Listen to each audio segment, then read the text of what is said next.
Greetings and welcome, everyone. It's an all-you-can-geek bonus round for Star Wars Mandalorian on Disney+. I'm one of your hosts, Jim Gass, joined by Mike Sneedy. What's up? Corey Feinsod. This is the way. And Tony Korkanakis. This is the way. Yes. Welcome, guys, listeners, viewers, to the Mandalorian Spoilercast bonus round. We've been meaning to get to this for a while, and as a weekly episodic show, it takes a little while to get through I think doing it all after, obviously talking about it during the show, we have our podcast, but kind of seeing the whole picture now, you have a better appreciation for what they were going for, I think. Yeah, I think so. I think we talked about this during the podcast about how they filmed a lot of this was like, you have your main arc set up by the first like 2 episodes, and then the next few episodes were just like, adventure of the week or whatever. I guess, adventure of the week, kind of trying to give you a little dive into the character, a little bit of the Mandalorian, but not much, and then not much for Baby Yoda, who was shocking the world about his cuteness, right? The memes that were born. I mean, Baby Yoda, when you think of Star Wars in 2019, you're not thinking Rise of Skywalker, you're thinking of Baby Yoda. Yeah, pretty much. Pretty much. So, I think that... you're not thinking of, like, the 9th movie in this epic saga of Skywalkers. Nope, it's Baby Yoda, and this is the way. Yeah, I think that was the shocking thing for me, just starting with episode 1. I didn't know anything about Baby Yoda. It was not spoiled for me, at least. And I actually really enjoyed that little jaw scene where my jaw dropped a bit. I'm like, oh, wow. As a Star Wars fan, it was kind of cool to see this unknown species. We call it Baby Yoda because we don't know what else to call it. I mean, George Lucas purposely left it mysterious because he didn't want people to know who they were. Yep. And I guess he wanted that mystique for Yoda. But we know they live a long time. We find out that the baby's 50 years old already, which for them is baby years. Turn yourself up, Mike. You're a little quiet. I think your mic's a little bent. There you go. A little bit of a plot hole, though. But there you go. Yeah. I mean, it's interesting. Like, it is. Well, I think 50 years was. Born the same time as Anakin. It would mean that Yoda died at 18, if he's a 1-year-old. Because he died when he was 900. He said so. He was about 900 years old. Yeah. And then you divide that by like 50 for each year. If his Baby Yoda's maybe the aging process accelerates faster after you hit the. You're trying to apply logic to Star Wars. I know, but if I was gonna do that, I would just say like, oh, they got their information wrong. It's not really 50, but it's older than it looks. They always just go back on their shit anyway. Like, what is it? Yeah. Midichlorians. Like, okay, cool. Like, whatever. Yeah. So, but we got some awesome. This was an awesome like intro episode. Like, I think I watched this episode like 3 times, just because it was like a Western style. We talked about it on the podcast. Like, I just really enjoyed it. I loved. I can't remember the name of the actor, but Chubbs from Happy Gilmore was in this as the bounty hunter lead. So I thought he was awesome. Carl Weathers, thank you. Apollo Creed, you could say. But I call him Chubbs. So it's all in the hips. But so I think having him there was pretty cool, and we have just some like awesome Imperial presence in this. This is post Return, right, of the Jedi. This is like post 5 years after, I think it is. 5 years after Return of the Jedi. Yeah. So it's amazing how fast you get to see some Imperial stormtroopers later that look like beaten down a little bit, a little dirty, not super clean, and so it's cool to see that. And the aesthetic, I really appreciate all the practical effects that they do here, because they could have easily gone heavy CGI, but they did a lot of practical stuff here, and it definitely pays off. I think it makes it more authentic, makes it more believable, and it fits the character. Yeah. And Jon Favreau directed the first episode, right? Mm-hmm. Yeah. He directed a bunch of them. Did he? I thought it was only one episode he did. He wrote all of them. Oh, maybe that's what I'm getting confused with. Yeah. Okay. I think so. I mean, I'm under the impression he did. I'm sorry, I missed that. He wrote all of Jon Favreau, right? Oh yeah, Jon Favreau. Well, he definitely wrote and was the showrunner, like wrote the story, but I don't know if he wrote the individual scripts for each. The first, episode, the first episode was, who was the first episode? It was David Filoni, which First I thought was, No, I didn't know he did that. According to that one, it is him, which I thought he did the writing child. it or directing. No, he directed. I don't think. I thought he directed the Sanctuary. different one. No, it's not him. That's Bryce Dallas Howard. The Gunslinger was his first episode. He did not direct the first. The first one I think was directed by Jon Favreau. So, but that was called The Mandalorian, and we got that whole thing. And at the end of that episode, I thought it was cool. We had the IG-88 bounty hunter droid, who the self-destruct little comedy mixed into it. I thought it was pretty cool. I thought it was cool that, I mean, we've seen those types of droids before, and I think they're famously based on like a Frappuccino machine or something. So looking at them, we're like, how is this gonna like actually work?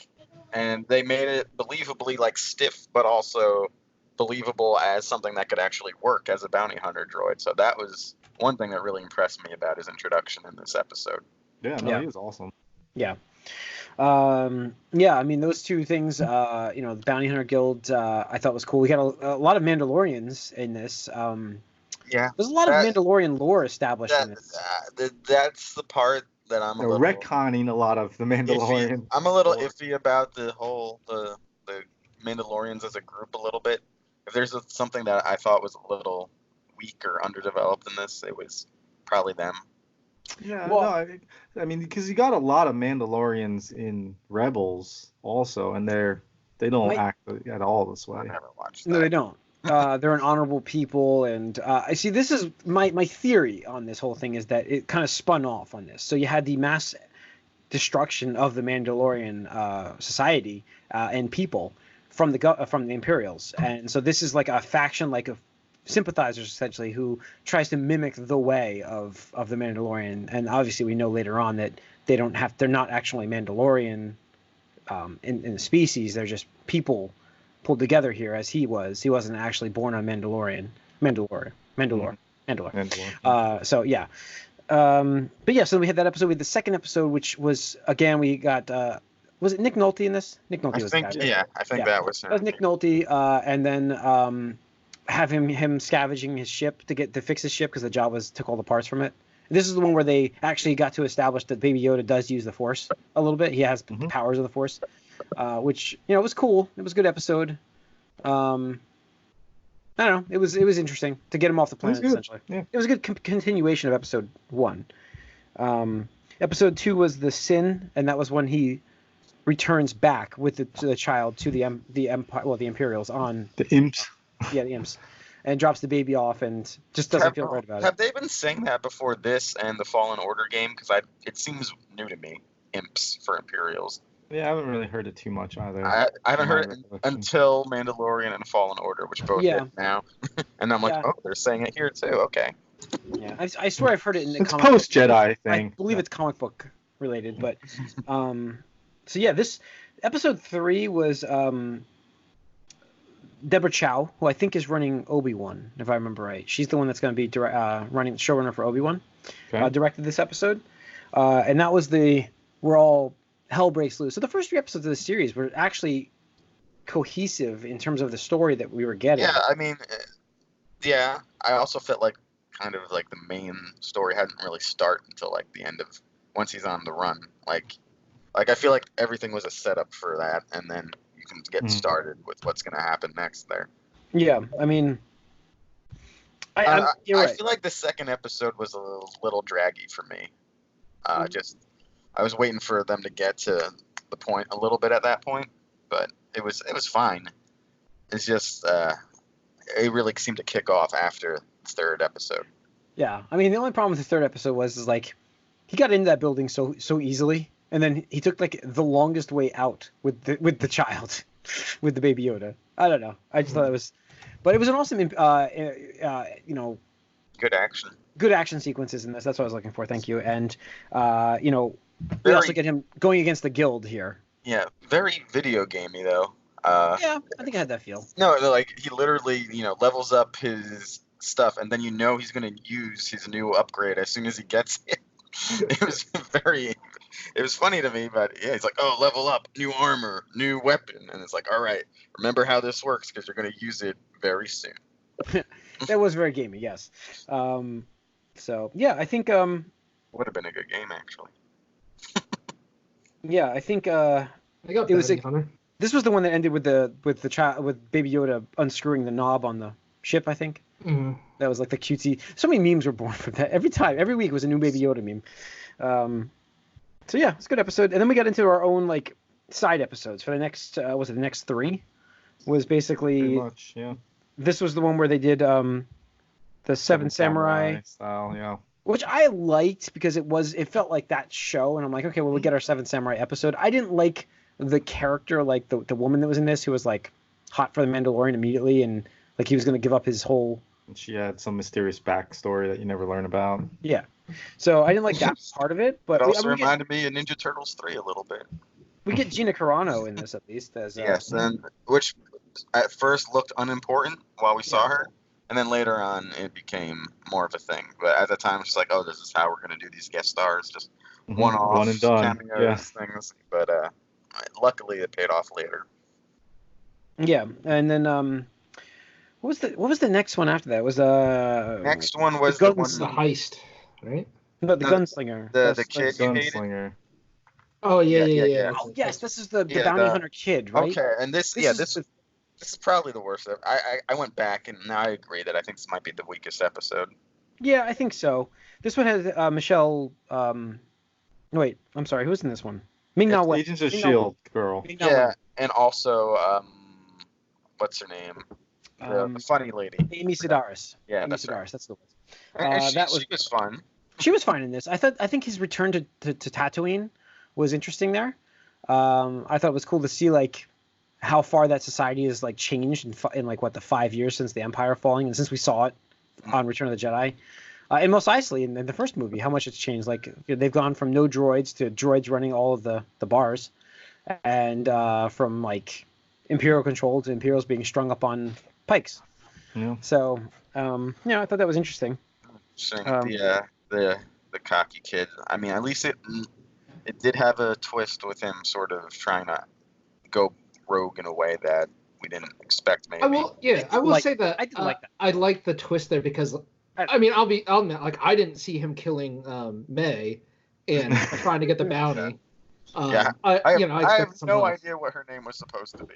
I don't remember it at all. Agent May. It's Agent May. Yeah, I don't remember any of these characters' names. Like just Mando and Baby Yoda and Kara. Because that's easy. Yeah, I mean, I didn't see him doing that to her, but I saw him betraying the Mandalorian. Definitely. Yeah, I guess, but I didn't see him like being somewhat competent in the way he did it. I guess because they were sort of building him up to just be an idiot.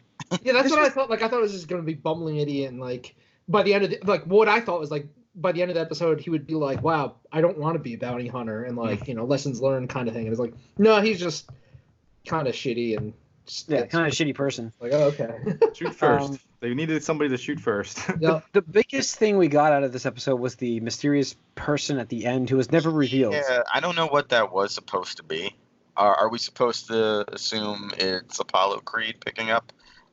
No, I think it's supposed to be paying off in season 2. Or it's an Easter egg for season 2. I'm sure they like left some plot threads open specifically for this because I mean, the theory is this Boba Fett. But Boba Fett. Yeah, that's the theory. You said that almost exactly like Han Solo did in Return of the Jedi. Boba Fett. That's the theory. Because of the spur sounding, and he had that when he walked. No. Oh, we just need Mandalorian. Like that's it. Wasn't this the David Filoni episode? Yeah. This is the one that he does. This is his first live action directorial debut, so it was tough. I could see that he needs to learn a lot from that. I'm sure he'll be directing one in season 2, but he clearly has a character. I mean, he's got that. What was that alien guy who was in? Was it Rebels? For, like most of the time, the bounty hunter guy with the hat, the Western hat kind of thing. He was in like episodes. Yeah, I forget his name now. Yeah, but that's like I wonder if he put him in this show. Be interesting. But so that's from that one.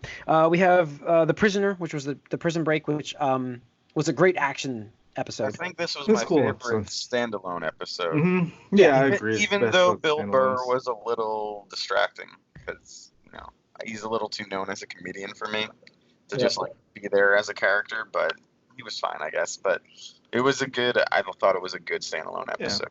Yeah. And also Oh, Detective Flass at the beginning was also distracting because that's who that guy is. For me. Who? Detective Flass.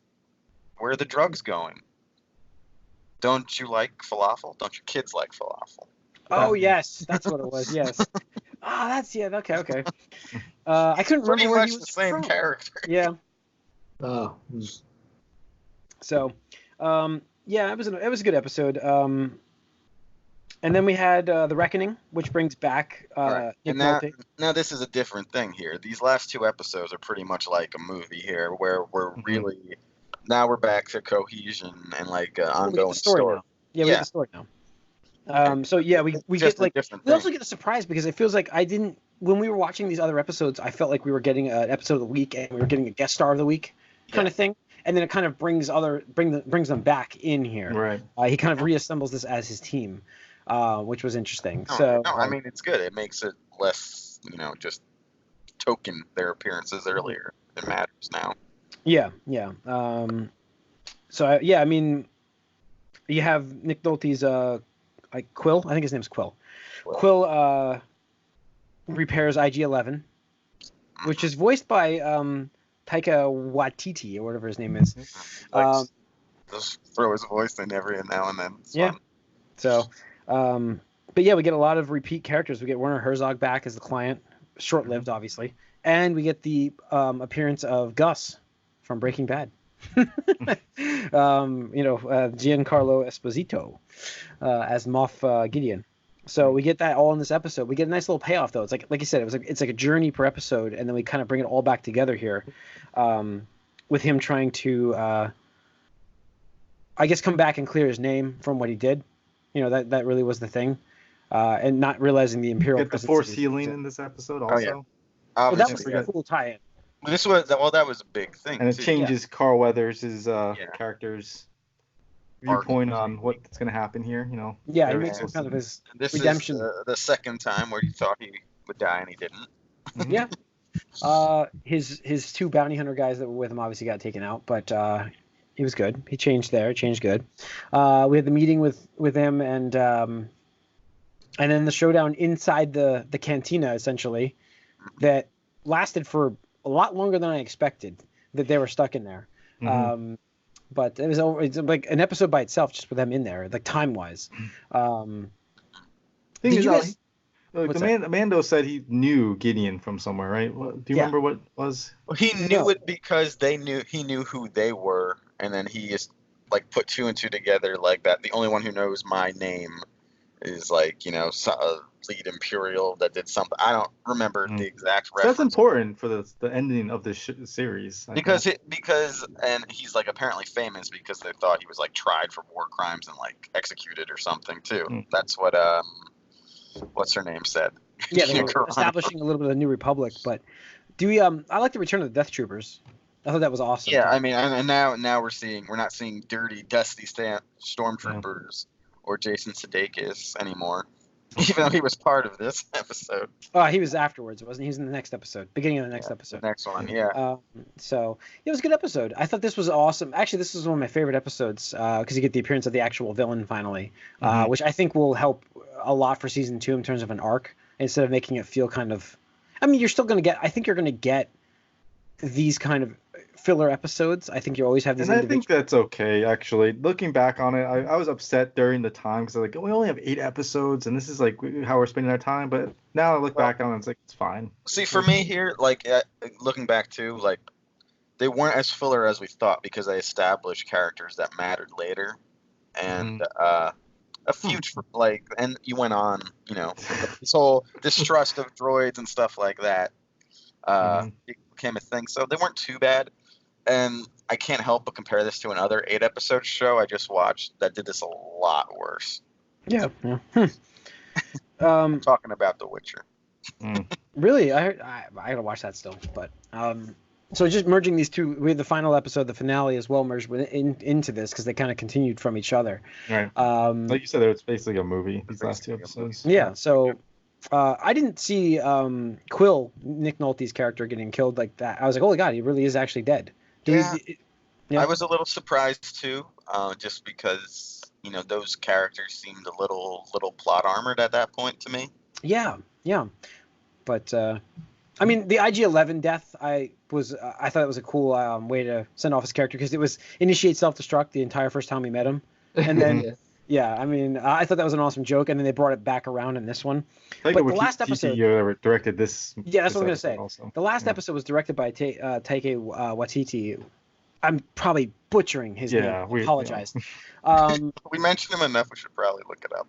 Yeah, I'm probably butchering. I apologize. He's the one that directed Thor Ragnarok, and his signature on this last episode was so present. Like, it was such a different styled episode, if you noticed, in terms of its pacing and its tone. Mm-hmm. I mean, we started off with the stormtroopers like punching the bag with the baby Yoda in it.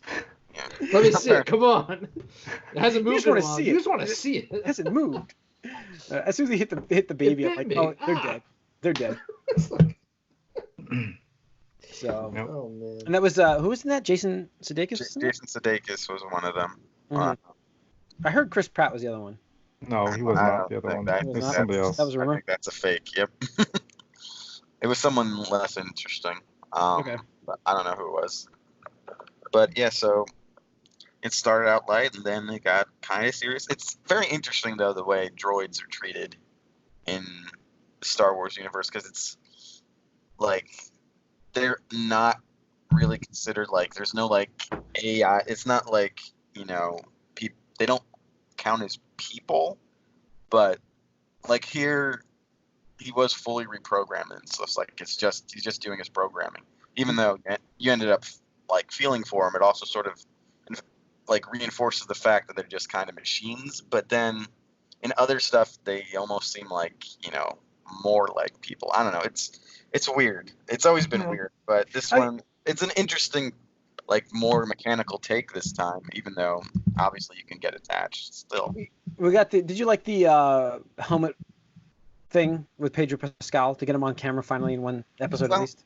I liked that it was him and the voice actor. I don't think it was the most flattering face reveal possible for this guy. Yeah.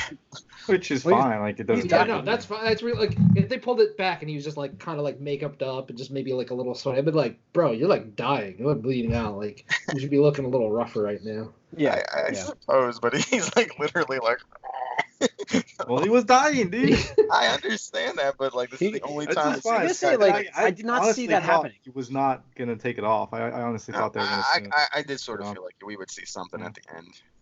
No, I thought they were gonna do a little Judge Dredd style, and not take the mask off at all. I was shocked that he actually got like injured like he did in this episode with them. I mean, it shows how good Moff Gideon is. I think he's gonna be a great. Yeah, they do a good job in this show to make Mando. Pretty badass. Like, he does. He was doing great in that episode. He's badass, but I never felt like he's like absolutely untouchable either. Like, right? No, absolutely. That's what I mean. Like, he could handle himself, but at the same time, he was not like. I think going into every fight, he was going to win it automatically. They drove that point back home with this episode where they're like, he is vulnerable. Obviously, as you can see, he's a badass up to a point, but he can only do so much. They also made a point, I think, of showing that his armor is kind of what separates him. Because he gets hit a lot. He does. And a lot, and it's just you get that armor is insane. Well, I had no idea Mandalorians had that kind of scar, baby. Yeah. Yeah. Can you imagine if like Jedi wore those? That's why they worship that. Well, later, I mean, we're gonna get to it, right? I'm assuming with Gideon, but there was a Mandalorian as a Jedi, and so. Yes. Well, that's what we're gonna watch. How we get a dark saber. Yeah, the dark saber is. The original. He wasn't a Mandalorian. He was a Mandalore. Oh, right. Yeah, that's right. He was an actual Mandalorian. Yeah. Made the Darksaber, which has now been passed around like crazy. Yeah, and I thought last time I remember Sabine had it from Rebels. She had it in Rebels and gave it to that one lady, who was supposed to be like the leader of the Mandalorians. Yes. There's only one Darksaber, right? So like that's it. So there's only the one, because it's like very important to the Mandalorian. Yes. The Mandalore lore. Yes. Mandalorian lore. But that's the last known appearance we had of it, right? Right, because it was in Clone Sabine giving it Wars. to that woman. 'Cause, Yeah, it was in Clone Wars. Darth Maul had it in Clone Wars, and then Sabine got it in Rebels, and then she gave it off to I It was a forget. big it was a big arc in Clone Wars with like Ahsoka getting that with them. She was still in the show. When did Rebels take place? Is that between 4 and 5 or? No, Vader just was before in it. 4. Just before 4? Yeah. No. I thought it was just before 4. Yeah, because yes, it was because they had the Rogue One tease when Rogue One came out that they were there. Chopper was at the base in Rogue One, the movie. That was like the Easter egg. No, the Easter egg was in there. I thought that they were in was the Last droid. Jedi. No, they were in Rogue One. No, it was Rogue One. It was the hangar. Okay. Yep, it was right there. That's the time frame. So, But I thought it went past A New Okay. Hope, but maybe I'm wrong on that. it might have gone. I don't think I Wait, no, finished. you're right. Rebels had to have. No, it couldn't have gone past. It couldn't have gone past New Hope No? because that was when Kanan was still around and he got killed, and then we're on a different tangent entirely here. Ahsoka was. Well, it's Dark Saber, I man. haven't Dark known Saber. what you guys are talking We gotta. about. Well, the thing is, there's so much time. Yeah, there's so much time to between. me, it has to be doesn't mean earlier, anything. obviously. Yeah, Ahsoka was not around with Luke Skywalker. Right. And it she was has in to that be show. earlier because obviously Gideon's got the Dark Saber now, and he was not around in the Clone Wars Rebels. So as someone who hasn't watched all these shows, the dark saber, there's one. Does it do anything different than a normal lightsaber, or is it just? it's just a lightsaber, a It's black like a lightsaber leadership- that's shaped differently because it's flat for some reason. Like They got the shape like a scimitar blade or whatever you call it. So, but that's about it. So it's been passed around. and It's So, another different for color leadership. lightsaber. It represents leadership for Mandalorian. Mhm. Okay, so now he has this. Do we think this guy is force sensitive, or is he just someone who Well, got that's the it? question. Like that's why I'm saying. Like he knew Mando before, so like, what? Like, is he a Mandalorian? Like as in like from Mandalore? Like what? That's not what it seemed to imply when. Right. he That's said- what I was asking. Is I Yeah. couldn't remember what they were saying exactly.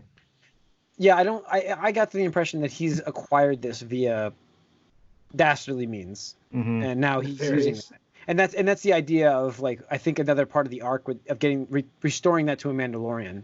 Right. That sword, that saber. So Absolutely, definitely. Because like, yeah, it was a huge storyline in Rebels. So, and it is, like I said, Mandalorian leadership. And right now they seem to be without a leader. So maybe that's reestablishing the Mandalorians there. Yeah, it's the timeline because yeah, Rebels. It seemed like the Mandalorians were on the rise at the end of that. So Like I said, I feel like the Mandalorians are not the ones we got from, even Rebels at that point. no, because they all had their helmets off. Yeah. All of This them. is I think this is a group of people who like worship the Mandalorian as a people who are extinct. Mhm. So.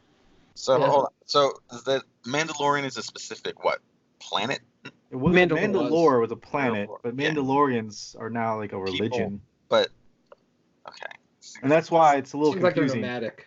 Yeah. Okay. And it's I mean, that's confusing what I got here they because I don't changed know a lot where it's of from. what we thought a Mandalorian was. Yeah. Yeah. They definitely reestablished a lot of what we've known. So.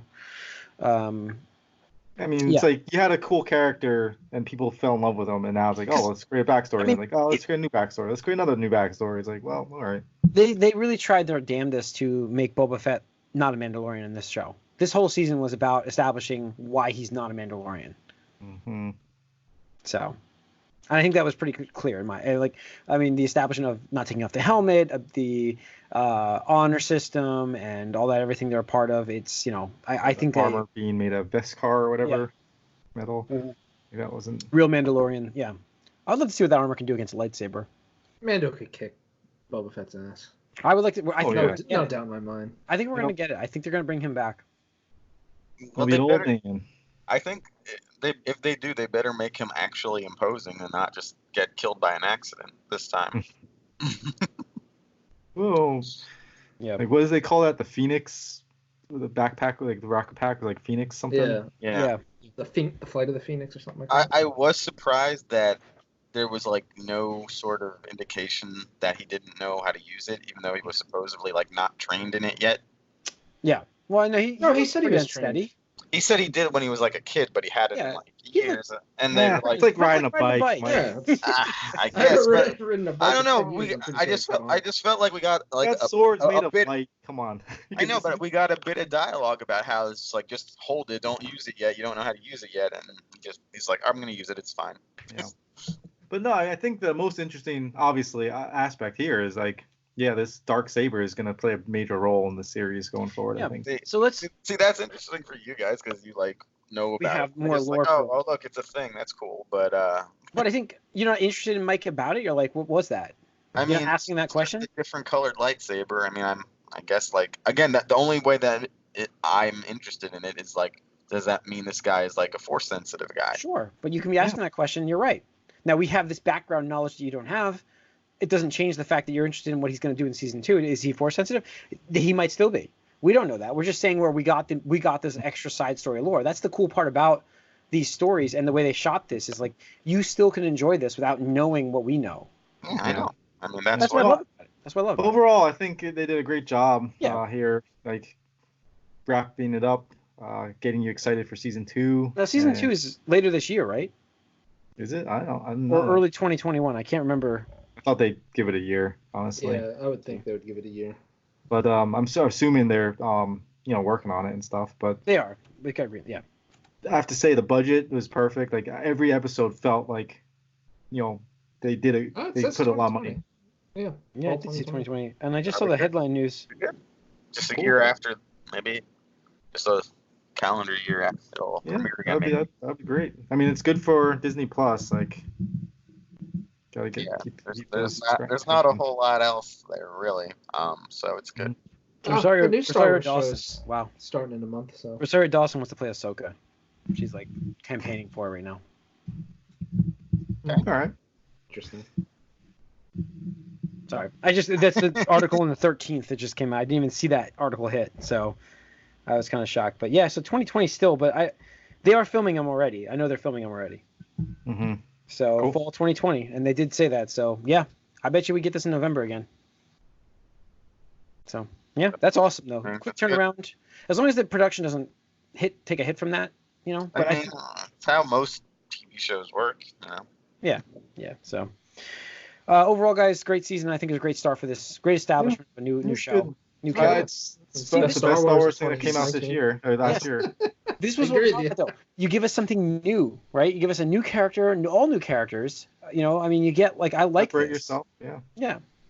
I'm not gonna get on that. Never mind. There's an actual character journey. I am going sense. There's character development. I'm going to discuss Star Wars, but I'm going to hold it for another week because if we're going to do scores, I give it a 7 overall. I think I'm at a 7 right now. But the season? Yeah, for the season. I'm at an 8. I really enjoyed it. I'm at an 8.5. I think it's still like the best Star Wars stuff we've gotten this year. Absolutely. Yeah. And again, when you go back, or last year I should say, when you think of Star Wars last year, you're not thinking of Skywalker. You think of Mandalorian.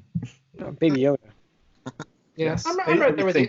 I'm probably about a 7.5, but the memes and Baby Yoda can probably kick it up to an 8. Yeah, I mean we got Baby Yoda from this, yeah. Yeah, absolutely. So. And the promise of more mysteries to unlock. Yeah. Mike, anything to add?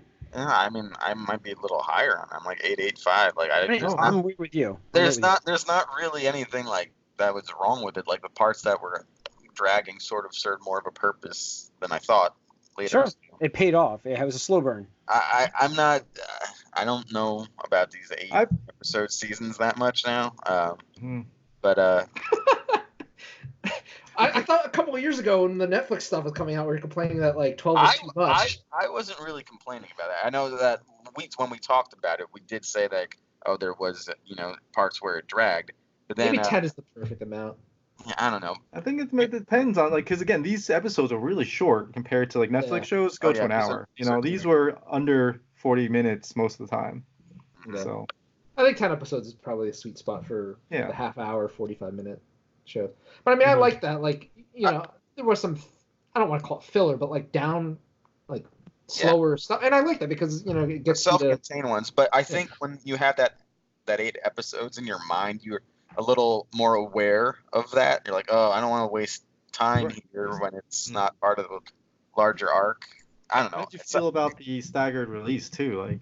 every week. I liked it because I don't binge. Mhm. I never really have, except unless I'm like doing a way old thing that I want to do quick. But like I've never really watched more than 2 in a row. So I think it's fine. Like I mean, it's the old style, but it's new again. It's Mhm. the old is new. But I like that they have their own thing going because like don't get me wrong, like it is awesome when like there's something I'm really looking forward to on Netflix. I just been the shit out of it like over a weekend. Like Right. Stranger Things. I mean, I remember Jim, I still remember you recommended like just watch it, you'll love it. I'm like okay. Yeah. And like it was like 10 o'clock or whatever, and I'm like all right, let me just watch an episode or two. And like next thing I knew, like I blasted through half the season. I'm like I need to go to bed.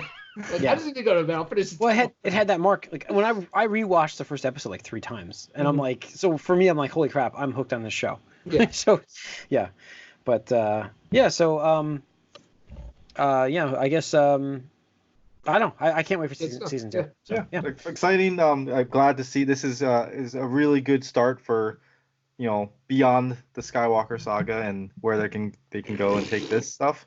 And I'm looking forward to what future holds for Star Wars, the future of Star Wars now. Yeah, it's cool. And future is brighter. Mhm. I mean, like So between this and Fallen Order, there was some real good stuff. absolutely. Yes. 2 of 3 Star Wars that came out last year were very good. Yeah. One, 2 out of 3 ain't bad.